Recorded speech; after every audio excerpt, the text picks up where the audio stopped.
Hey everybody, it's your boy Brother Smith, and welcome to Words and Shit, the video blog found on www.brothersmith.com. I want to give a big shout out first off to everybody who's been following me, our live broadcasts, the music, the website, and the movement. Thank you so much. It's a blessing to do this for you, and it's a blessing to do this with you. This will be a hopefully a weekly video blogcast hosted on youtube.com and found at www.brothersmith.com, where we're going to talk about shit that I want to talk about, from politics to religion to music to everything. So this is going to be more off the main line that you get. If you like the music that I make and you like the motions that we're doing, that's cool. If you're more into the political and more commentative aspect of what I do, then this video is for you. So everybody's not going to dig it, and that's cool. This is more for me as an outlet and me to talk about stuff that I think is important. And so I implore you to join the conversation. There'll be comments down below here. You can log in with your Facebook and comment directly in the video below, and I'd love to hear your aspect. I'd love to hear what you want us to talk about in these videos, and I would love to hear what you think about the topics we cover. Today we're going to cover two topics, and the first is going to be low-hanging fruit. And I got my handy iPad here with all my notes of all the shit that I want to talk about with you, so I'm going to be reading off of it as I go along, so please forgive me if it's not ooh. So low-hanging fruit in music is what we're going to talk about. Now, what is low-hanging fruit? Low-hanging fruit is fruit that's easy to pick. And in other words, it's, you got your tree and there's some fruit at the top and there's some fruit right there at the edge of the tree. Fruit, yum, good. And so it's easy to pick fruit, basically. In this case, low-hanging fruit when it comes to music is talking about music that's easy to make. Music with a simple concept, simple message, something that's easily to pick, easy to consume. A lot of people would consider different types of swaggy rap to be that. Songs where the artist strictly just talks about drinking all the time, or just smoking all the time, or just fucking chicks all the time, or whatever it may be. And then there are people who say that, you can't really have low-hanging fruit, that it's not helpful. But I disagree. I don't think low-hanging fruit is simple or lazy production. I think that low-hanging fruit should be picked, and picked continually, and this is why. When you think of music as food for your soul, you could think of low-hanging fruit as a snack when you're hungry. It's the easy thing to grab, it's there. We all have those guilty pleasures, those songs that we know if we told our friends we like them, that they'd be like, really? Come on. That's low-hanging fruit. It's that quick Snickers bar, or it's that banana, that orange you grab on the way out the door because you can't have a full meal. There's nothing wrong with it. It serves its purpose and it's good. So I think as far as the consumer, low-hanging fruit's a great thing. Don't diss it because it's there, because it is what it is, and you consume it even if you don't admit it. Secondly, though, from the terms of the people making the music, you can consider them in this analogy as farmers. Low-hanging fruit is the fruit that you pick first and sell first because it is what keeps your business going. As a farmer, you pick the fruits and vegetables that are ripe first and ready first, and you put them out in the market, and that gives you the money to sustain your business, and then you can cultivate those more finer things. It's like wine. It takes years to get a grape to grow the way you want it to for wine. So for years you're working with no payoff. You can think of low-hanging fruit in the music industry as the same thing. An artist puts out a song with, say, 10, 12, 14 songs on it, and one or two of them are low-hanging fruit. For instance, on my last album, Effigy, one of my songs is called Cashews. It's about smoking marijuana. The entire song is just me doing name flips on marijuana. Take popular name strand, make joke about it, continue on, talk about smoking. You could consider that low-hanging fruit. And inside the album Effigy, Cashews and one other song, Freak, at the end stand out as dramatically different in character and in feel. They don't sound or feel anything like the rest of the album. And that's okay, because you want to give people something to pop in their mouth.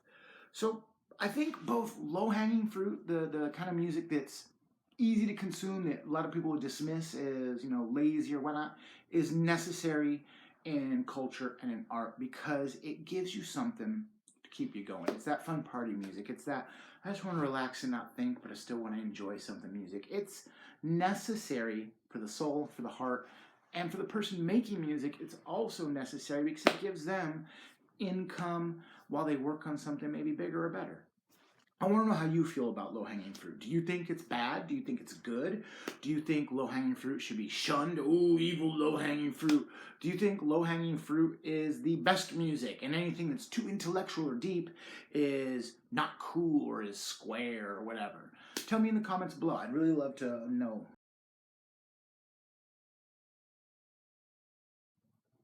Now, the next subject we want to talk about is what's trending right now, and that would be Macklemore. Like it or not, Macklemore is trending like a motherfucker. And I have an opinion, and this is going to be where I'm going to share my opinion. I think Macklemore's dope. Period, into discussion. I know about 17 people just deleted this video. They just stopped. They paused. But done. Fuck Macklemore. Fuck him. That's cool. Whatever. Keep on trucking. What's good for you may not be good for me, and vice versa. But I think Macklemore's dope. And I think Macklemore's dope because he does what everyone is told to do in hip-hop all the fucking time. He doesn't put on airs. He keeps it real. Me and hip-hop are almost the same age.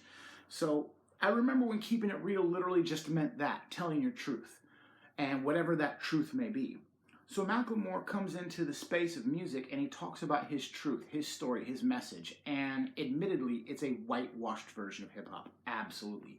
And I mean that both in the definition that it's whitewashed and that it's thinned out, and also in that it's whitewashed. It's a white guy doing black art, doing appropriating culture that's not his, and then using that to express himself. And I'm also someone that does that. And as a white artist, we have to show a lot of reverence for that. And I think Macklemore does that. And that makes a lot of people uncomfortable, both white and black and all other nationalities and cultures, because you don't see it. When Vanilla Ice came onto the scene, he was appropriating like a motherfucker. But nobody said shit until Arsenio Hall got on his ass. Eminem comes out, and people love him because his bars are tight and everything. But even he admits that if he wasn't white, he wouldn't have sold half as much. Macklemore does the same thing, but he is true to the roots of hip-hop. He's true to the character of hip-hop, and he really just tells his story. And lately he's gotten a lot of shit because he's now talking about his place in hip-hop, and he's talking to other white people about it. And that's something a lot of rappers, specifically white rappers, need to do a whole lot more, because we don't address that community with our music. Now, above and beyond all that, I want to get to the point, and I just want to drop a few simple facts for you. Like him or hate him, you don't have to like his music, you don't have to, whatever, cool, leave your comments below. I'm sure the thing is blowing up right now with fat dude trying to tell us how to think, blah, blah, blah. And that's cool, but it's just my opinion. It's not fact. An opinion is just an opinion. It's never fact. So feel free to share your opinion in the comments. But let's keep it real. I got a list here, and I want you to tell me what you think of this list. Melly Mel, Kool Moe Dee, Grandmaster Caz, KRS-One, DJ Premier.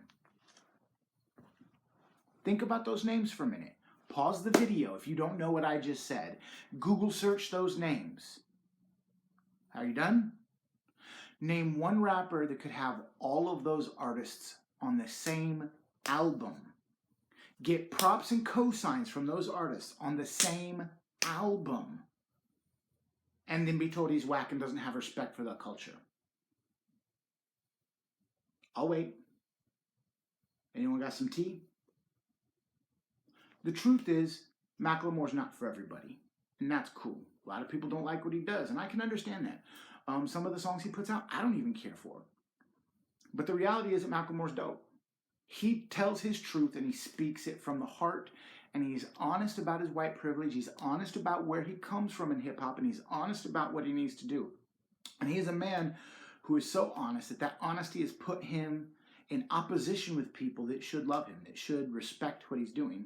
And it's even put him in opposition with himself. And that's just something that you have to deal with as an artist. So, all right, I just want to say thank you to everybody. This has been a fun first blog. If you have any comments about what you'd like us to talk about, please leave them in the description below. Feel free to follow us on YouTube. Just click on this video, it'll take you right to the YouTube. If you're on YouTube watching this, feel free to go to www.brothersmith.com and get an RSS feed to all the updates. We're talking about music, politics, everything we're going to talk about in this video series, and I hope that you enjoy what we're doing. Yeah, so what else was I going to say? Nope, nothing. I'm good. Hugs and high fives. It's Brother Smith. Boom.